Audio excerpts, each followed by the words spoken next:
Welcome to another Cheryl and Kevin go-to, and today we are in Australia. Well, virtually anyway, but we have both been there. We've taken a little holiday there even, but it all started with Melbourne because we needed to go there for the World Science Fiction Convention. There have been two whilst we've known each other, one in 99 and one in 2010, was it? The Yes, I believe that's right. Yeah. time flies, doesn't Sometimes, yeah. It's like, it? after all, I think April has been like about 450 days long this year. So Yeah, I've completely lost track of the whole thing. But yeah. yeah, so you have visited Melbourne twice, Kevin. What did Yes. you like about it? It's a really nice city. I really wish I'd had more of an opportunity to see it, but I'm really glad that I was there with you. So somebody who had been there for a while could show me things because I didn't know where to go or go to look and see things. You know, it now when I see shots of Melbourne in particular, I say, "Oh, look, I've been there," because a lot of the shots are of places that are very iconic, like Flinders Street Station and the fire towers along the Yarra River and that sort of thing. Right, yeah, we should explain that. There's a very large casino in Melbourne. It was actually built while I was living there, and it's on the banks of the Yarra River, and they have these large brick towers there on top of which they light fires. We call them seagull burners because Yes. when they when they were first built, the local seagulls had a habit of trying to roost in them and getting unfortunately fried. Well, Yes. I think they've probably learned better now, but it was a little amusing at the time. So yes, all of those iconic sites along the Yarra River are things that you've seen. I And guess we spent a lot of time actually in conventions when we were in Melbourne, but we did, yes. we did in '99 manage to take a little trip out into the country. We did at that, and you were very kind to find that, and we took the train out to the end. We took the train to the train, actually. We did, yes. Yeah. The took the municipal to the metro train system out to the end of the line and walked a little short distance and found ourselves at the Puffing Billy Steam Railroad, Right. and that was the preserved portion of the original line, which had not too long before we got there had actually been extended out all the way to the original end of the line, I understand. And while a lot of our friends came out and rode the little short touristy bit of just goes one ride and then you get back on the bus and hurry up, get on to the next one. But we rode it all the way out, the old day trip. And I really enjoyed that. This beautiful countryside, so much stuff to see. Uh, just very pleasant and relaxing. Had a great time. I think one of the things that is a real surprise to people when they get out into country Australia is the bird life. Because in most parts of the world, when you see a big flock of birds, it's going to be something like starlings or seagulls or something. They're quite dull looking. But in Australia, you get these. I mean, you get the rosellas, which are red and blue, and you get the galahs, which are pink and white, and the cockatoos, which are bright white with the big yellow comb on their head. That's And you right. see these birds in large numbers.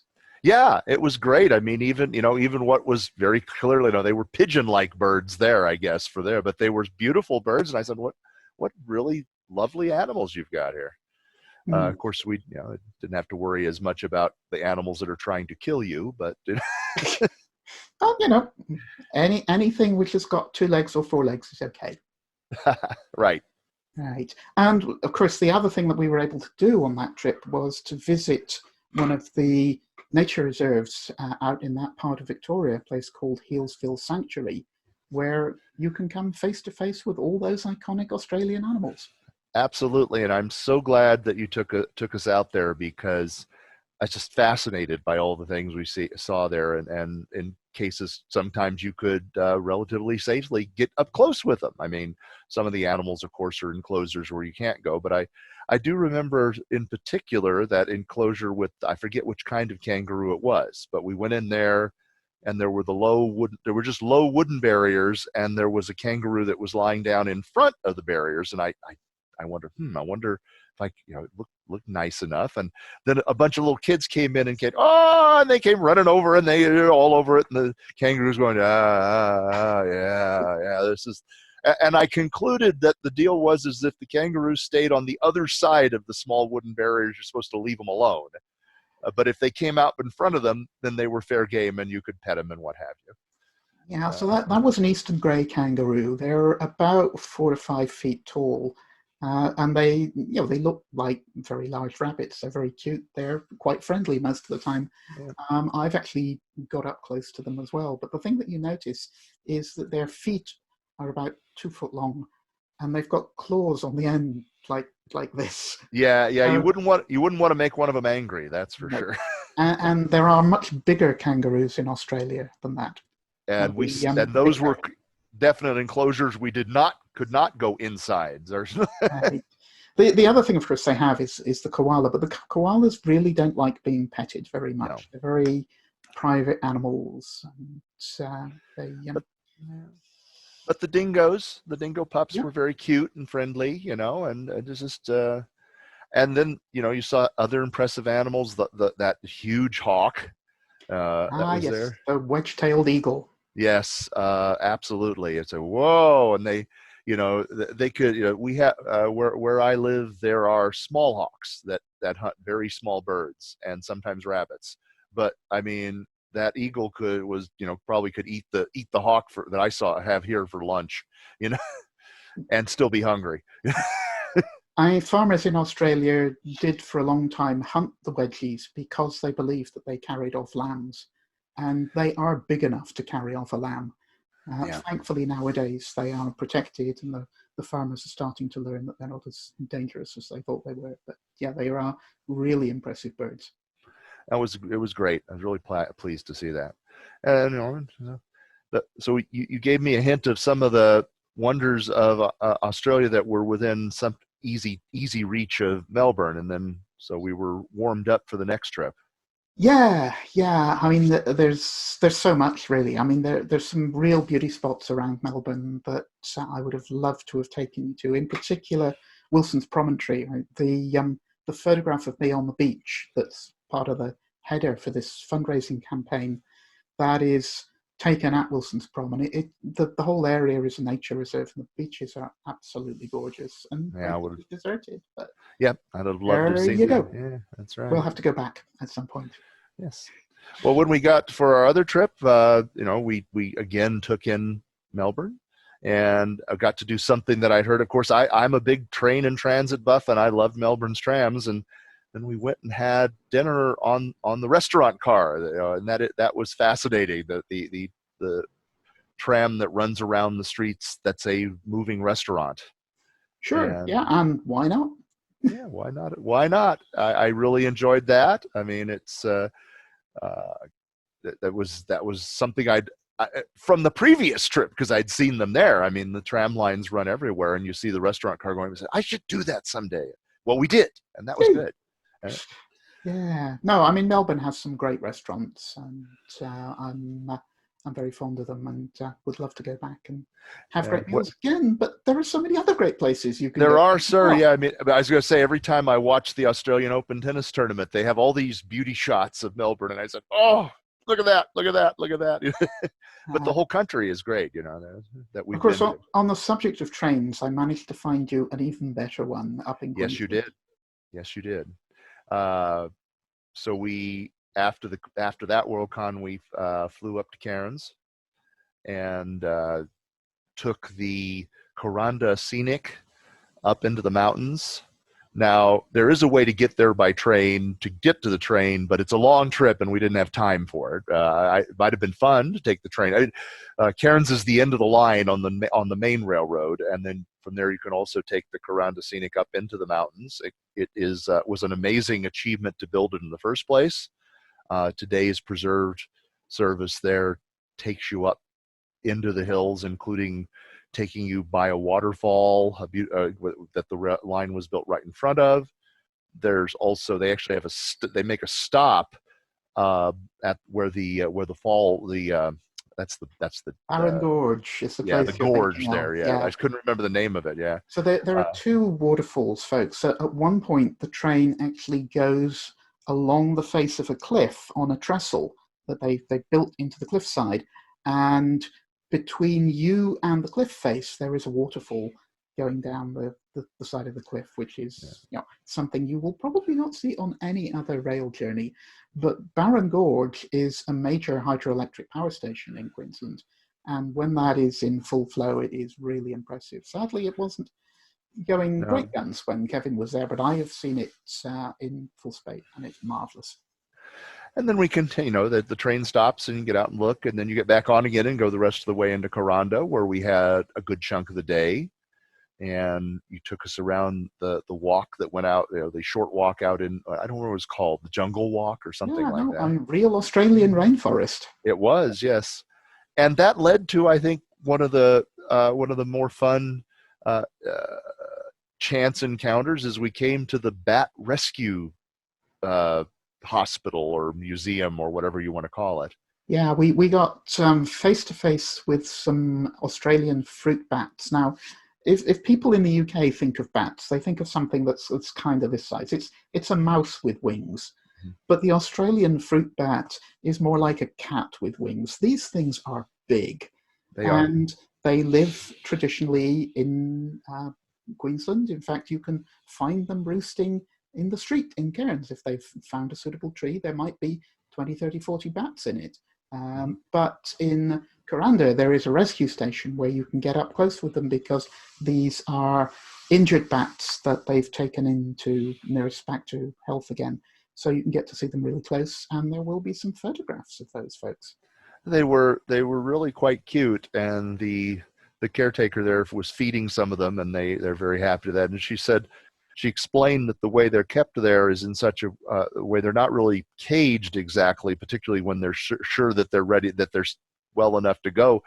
They're set up so, well, if you want to leave, you can. And she said, lots of them don't. The food's better here.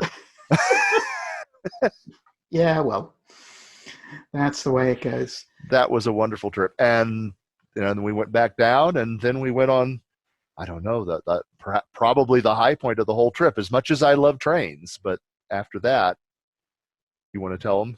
The Barrier Reef. Kevin, you've got Absolutely. something coming down over your camera there. Okay. Well, let's get that. I see what's happening here. Is it still there? Nope, that's gone now. Okay, yeah, Just yeah. concerned it might fall down completely. Yeah, well, the light that's there has a tendency to start to slowly sag. So. All right. Yeah.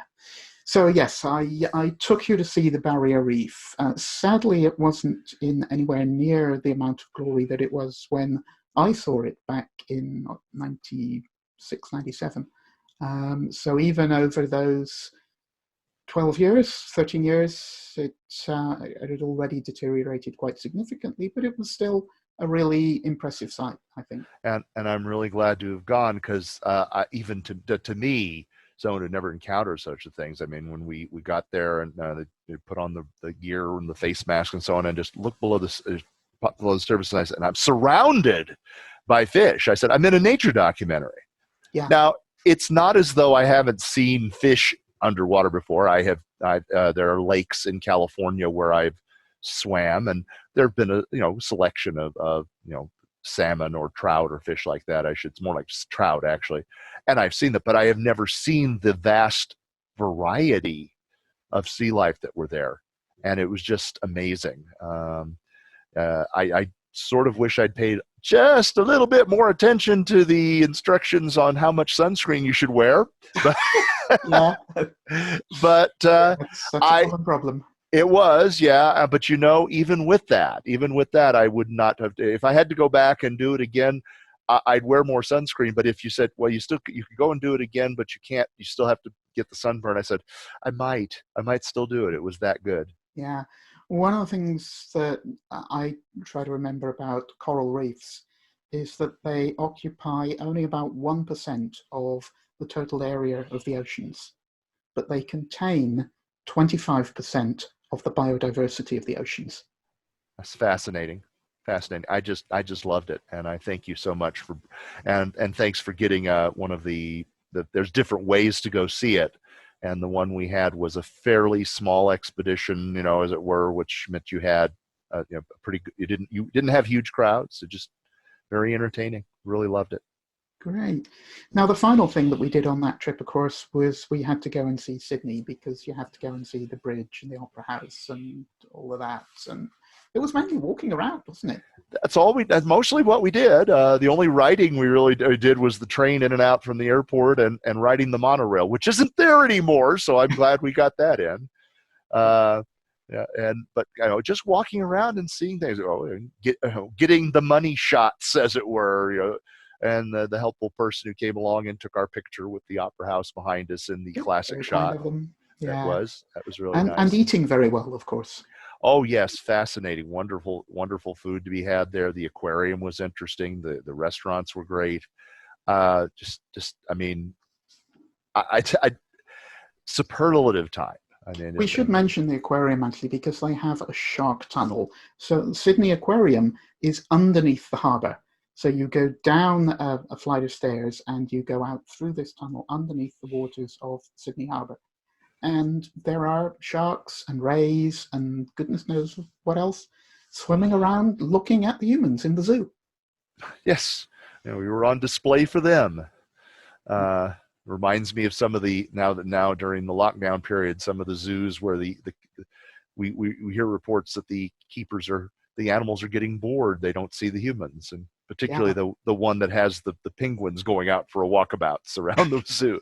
They're very cute. Yeah. So anything else about Australia that you particularly remember you want to tell people about? I think I've already covered most of them, other than being able to spend the time with you, showing me around all these great places. And as they say, always leave them wanting more. It certainly has left me wanting more. I would love to go back. Sometimes there's so much more to be able to be seen, and that just touches some of the, some iconic moments. But there is so much there, and thank you very much. Well, thank you very much for joining me, Kevin, and helping me reminisce about my time in Australia. And hopefully people have found this entertaining and fun. And thank you for asking me, and I enjoyed it a great deal. Thanks.